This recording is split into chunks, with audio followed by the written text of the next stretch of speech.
నల్గొండ జిల్లా ఒకప్పుడు కమ్యూనిస్టు పార్టీకి కంచుకోటగా ఉండేది. ఆ తర్వాత కాంగ్రెస్ పార్టీకి కంచుకోటగా మారింది.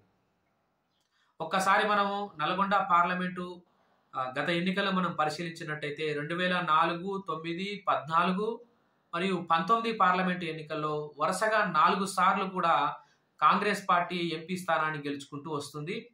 కాబట్టి రాబోయే పార్లమెంట్ ఎన్నికల్లో కాంగ్రెస్ పార్టీ ఒక క్యాండిడేట్ని డిసైడ్ చేసి అతనికి బీఫామ్ ఇచ్చినట్టయితే ఖచ్చితంగా అతను గెలిచిపోయినట్టే. సో అట్లాంటి పరిస్థితులు ఉన్నాయి నల్గొండ పార్లమెంట్ పరిధిలో. తెలంగాణలో ఉన్నటువంటి 17 ఎంపీ స్థానాలలో కాంగ్రెస్ పార్టీ 7, 8, 9 గెలుస్తుంది అనుకుంటే అందులో మొట్టమొదటిగా గెలిచేటువంటి పార్లమెంటు స్థానము నల్గొండ. గెలిచేటువంటి స్థానం కాబట్టి సాధారణంగా గిరాకీ ఉంటుంది, డిమాండ్ ఉంటుంది. తాజాగా నల్గొండ పార్లమెంటు స్థానము తమకు కేటాయించాలని చెప్పేసి 9 మంది కాంగ్రెస్ పార్టీ నాయకులు వాళ్ళ యొక్క హైకమాండ్కు అప్లికేషన్ చేసుకోవడం జరిగింది. ఒక్కసారి మనం వారి యొక్క పేర్లు చూద్దాం.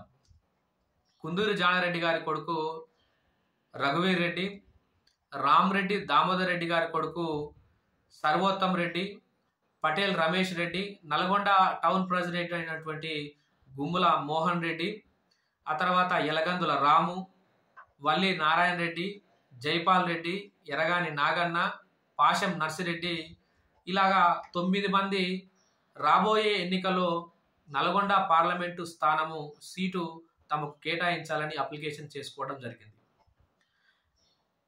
రీసెంట్గా జరిగినటువంటి అసెంబ్లీ ఎన్నికల్లో సూర్యాపేట నుండి ఆల్ ఇండియా ఫార్వర్డ్ బ్లాక్ ద్వారా ఇండిపెండెంట్గా పోటీ చేసినటువంటి కాంగ్రెస్ పార్టీ నాయకుడు పటేల్ రమేష్ రెడ్డికి రాబోయే ఎన్నికల్లో ఎంపీ సీటు ఇస్తామని చెప్పేసి మల్లు రవి హామీ ఇచ్చి అతన్ని విరమింపజేయడం జరిగింది.